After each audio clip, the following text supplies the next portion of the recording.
Welcome to our last unit. We're now less than a month away from the AP exam, and alas, we have a lot of art to cover still. But before I dive into our final unit, let me say a few words about the Endgame. We have 5 scheduled review days, which will include 2 semester finals, a second semester final, and an actual AP exam from the new curriculum. You will have seen all of these questions before. We will open unit tests for review the weekend before the first semester final. I'll also be putting up review quizzes on Moodle. As with the matching quizzes, you can take these as many times as you want. Some of them will show up as actual quizzes during the review days. And on to the art of the late 20th and early 21st century. At this point in our story, which means the end of the Second World War, the center of the art world moves from Paris to New York City. These cartoons come from the New Yorker magazine. Our introduction to this brave new world comes from our favorite art historian, Sister Wendy.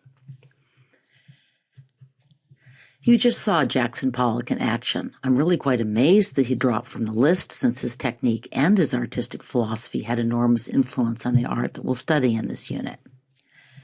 Pollock used to be an AP favorite, so here's an old exam question that I want you to discuss for a minute, again, because his description of his method is relevant to the 2 required works we're about to see. Don't worry about the specific question the College Board asked in 2008. Instead, what I want you to talk about is what is new and different about his approach to painting. So here's an excerpt from the College Board's grading rubric for this question. What, based on this quote, were some of the characteristics of the New York school that Pollock embodied? Well, he employed gestural abstraction, or what came to be called action painting. His work had an all-over composition, which means it lacked what? It lacks a focal point. There is an emphasis on motion and rhythm, and there's a kind of tension between control and improvisation. These artists painted on a large scale, as Sister Wendy pointed out. Or in artwork, art speak, they employed monumentality. The medium was non-traditional, house paint and not paint out of a tube. And finally, the College Board uses the phrase non-objective expression of the self. What I think this means in plain English is that Pollock thought his action painting captured his inner spirit, but also his participation in the collective unconscious. So what earlier art historical painting tradition does this fit into? The emphasis on inner psyche was characteristic of the Surrealist painters, but the Surrealists were basically all about Freud. Dreams and so-called Freudian slips revealed the inner truth of our psyches, according to the school of thought, and our internal motivations were pretty much all about sexual drives. Post-war abstract expressionists were actually more taken with Freud's fellow psychologist and competitor, Carl Jung, who believed that human beings carry about what he called a collective unconscious that we share with all of humanity. So one example he gives of a collective unconscious is visions of damnation or hell, which cut across cultures. So, on to our first required work. De Kooning's work is also described as gestural or action painting. And in fact, he painted so vigorously and scraped off and started over so often that some of his canvases actually have holes in them. Still, there's an obvious difference between Woman 1 and Jackson Pollock's Autumn Rhythm, which you've just seen. And what is it? Well, there's an identifiable human figure here, right? By the way, your reading mentioned that he based his mouths on cigarette ads. Here's an example, and here is a quote from the artist. I think it's kind of interesting.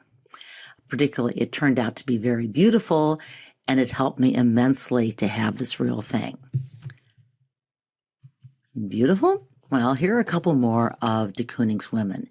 They are certainly very distinctive, which means that I could imagine you being asked to identify a de Kooning painting that you've never seen on the AP exam.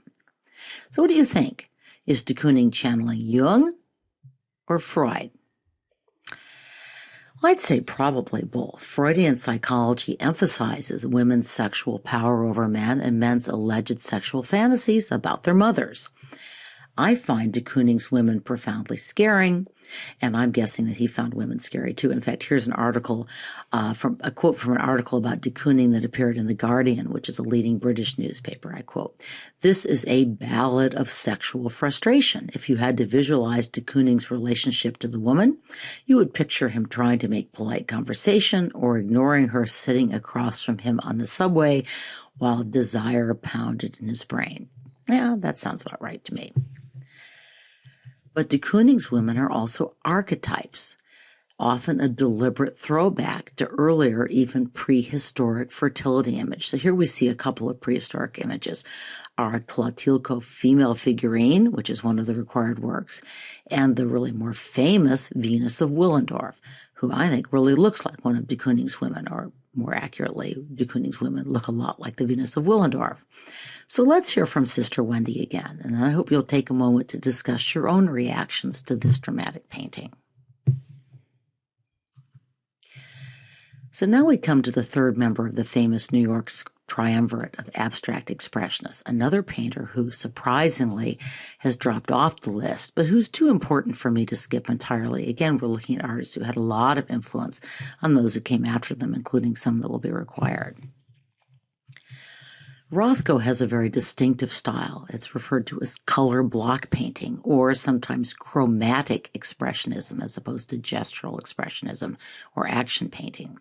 These are not action paintings. Rothko built his work slowly and carefully, layer by layer, but they are entirely abstract. Earlier abstract artists such as Kandinsky and Mondrian had offered at least a little explanation of the spiritual message that they intended to convey.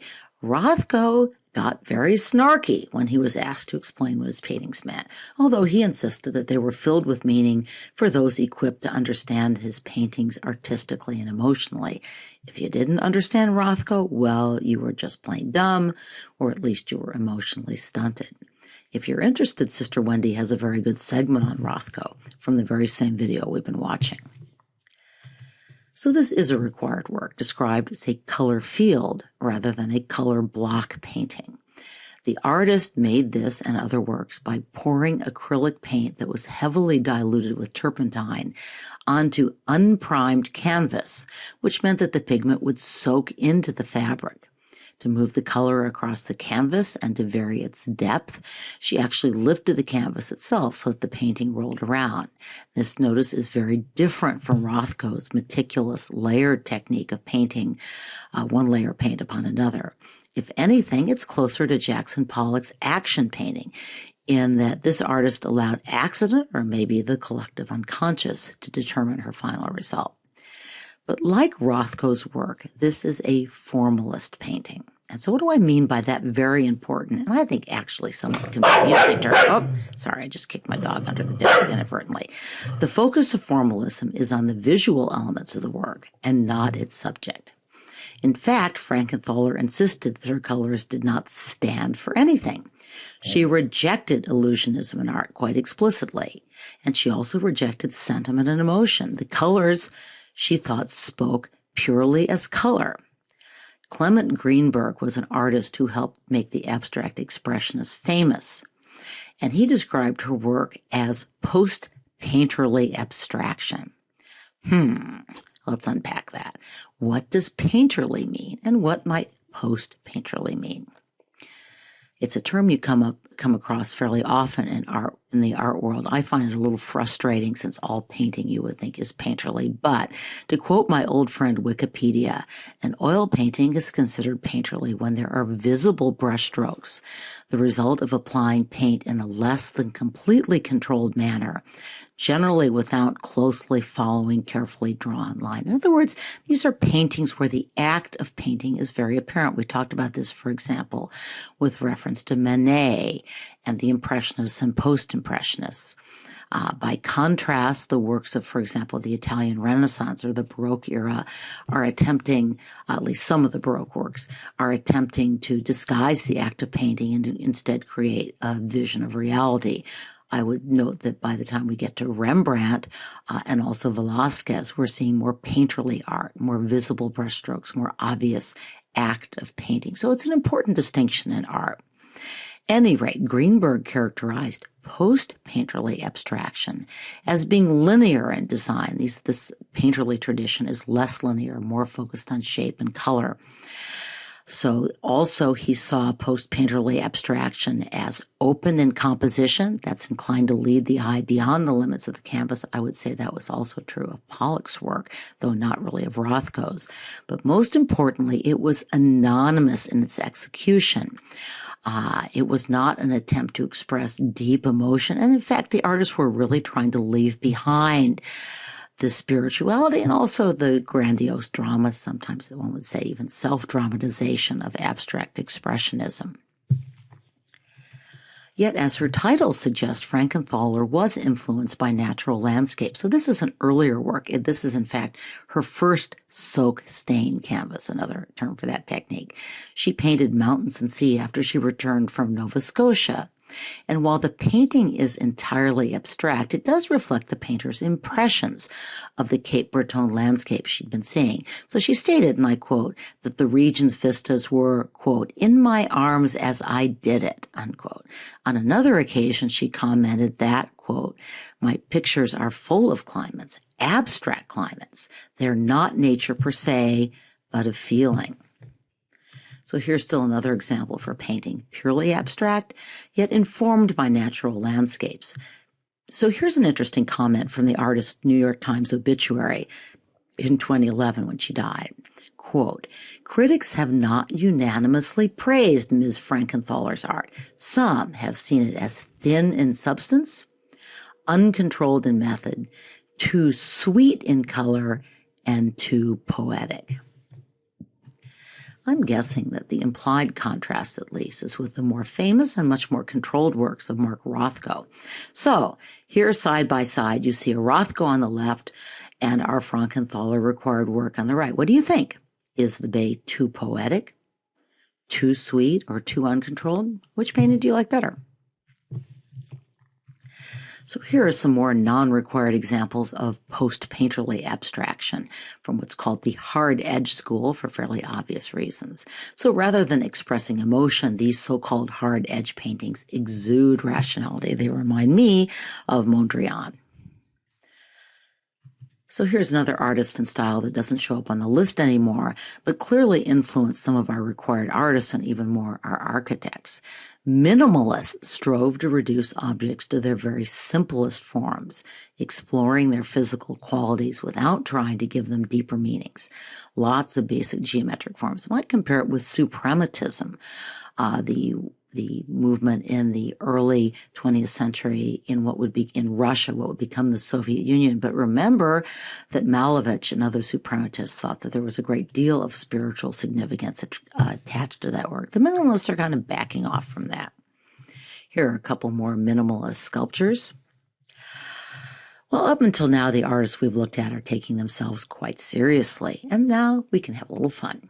You've got the generational rebellion theme down by now, right? Well, the 60s generation of artists found their New York school predecessors somber, pretentious, and out of touch with popular culture. Did any of them, for example, ever listen to the Beatles? This work by Rauschenberger, pre-Beatles, by the way, was highly influential, though no longer required. And it is what is called a combine. Combines are works that combine sculpture and painting, as well often as Dada-style found objects. So note the pillow dangling from the string. Yes, it's part of the work.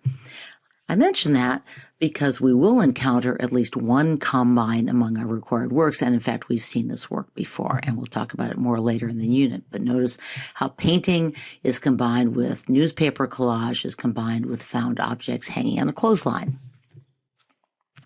So I'm going to let Sister Wendy introduce us to pop art and to our next required work. No pop artist is more famous or more immediately recognizable than Andy Warhol. Is he celebrating American consumer culture? Is he making fun of American consumer culture? Maybe both. Note that Warhol not only parodies mass production, he also uses it as a technique. It is no accident and really no exaggeration that he called his studio the factory. So this is probably the image most closely associated with Warhol. Sorry, it's slightly blurry. Do you remember what a memento mori is? Why might this work be considered a memento mori? What is Warhol saying about death? What's he saying about popular culture? So I could easily imagine a question on Warhol's production process, which added color to silkscreen photographic images. Rather than try to explain this, I want you as a class to design your own virtual silkscreen. So here's the link. I wasn't able to email my final product to myself. I did create one. If you are able to, send it to me, okay? Our next required artist is another pop artist who celebrates and satirizes American consumer culture. The supersizing, if you will. Swedish-American artist Claes Oldenburg is best known for his gigantic plaster, resin, and cloth sculptures of food, clothing, and other ordinary items. If you're wondering what that item on the bottom right is, it is a typewriter eraser, and I'm actually old enough to remember them. Our required work has a rather more interesting story and a somewhat more serious theme. So, where was this work installed? So here's a description from the Yale Alumni Magazine about the story behind the work. Student protests were in full swing on campus during the spring of 1969, and amid almost daily demonstrations, these would have been demonstrations, by the way, against the Vietnam War, a monumental sculpture mysteriously appeared on the Beneke Palace. I may be pronouncing that wrong. The enigmatic artwork, a gigantic lipstick that stood 24 feet tall and appeared to be mounted on the body of a tank, was the creation of pop art sculptor Claes Oldenburg, class of 1950. Its presence in front of the World War I Alumni War Memorial inspired some, take that, those of you who think we should honor the war dead, and infuriated others. And it quickly became a focal point for anti-war demonstrations and for student rebellion. There was a lot of that going on at Yale in 1969. So the entire project was kept secret from the Yale authorities. Oldenburg inspected various campus sites, and he decided on the plaza. The form of the sculpture was suggested by a long orange balloon that he saw fluttering from a car parked near the site. On May 15th, the first day of final exams, just when students really need some distraction, I'm adding some of these comments, by the way, the clandestine plan was revealed when pieces of the 3,500-pound artwork were trucked onto the quadrangle.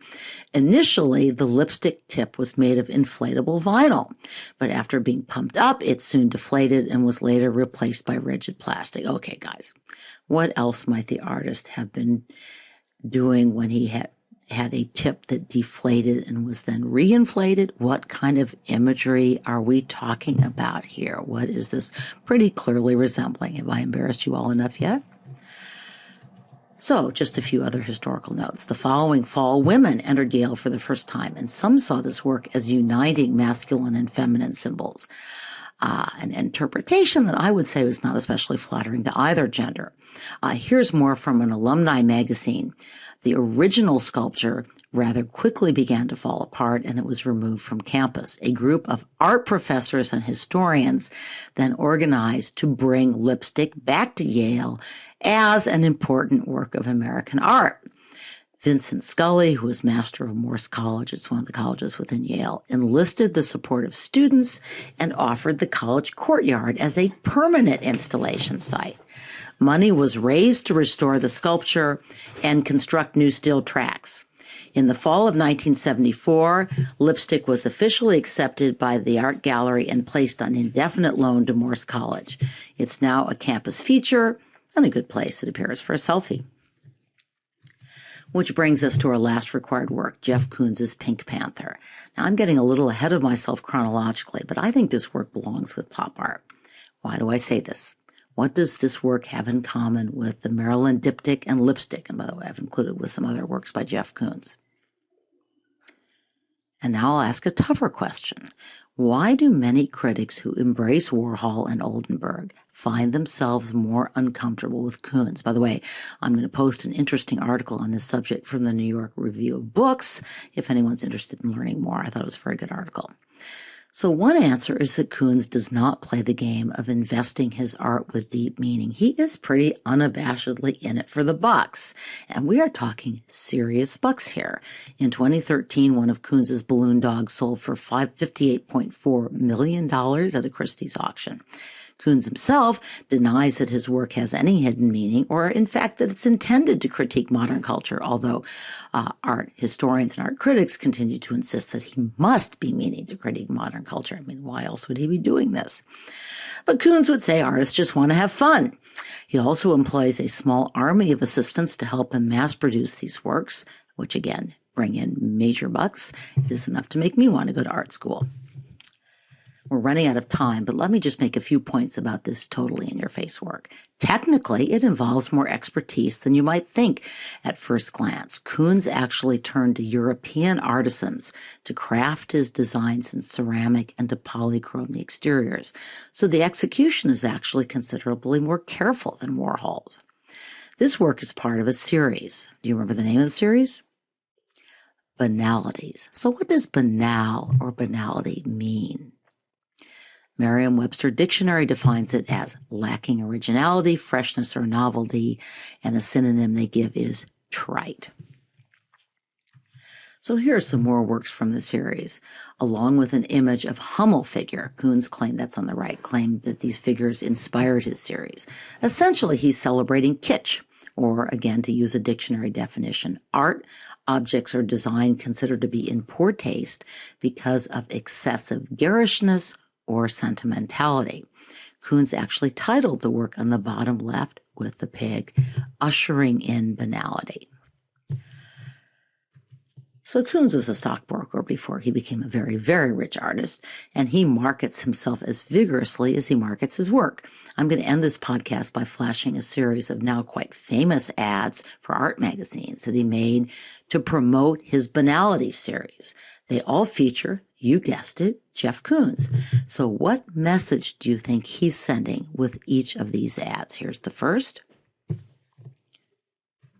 This one's especially subversive.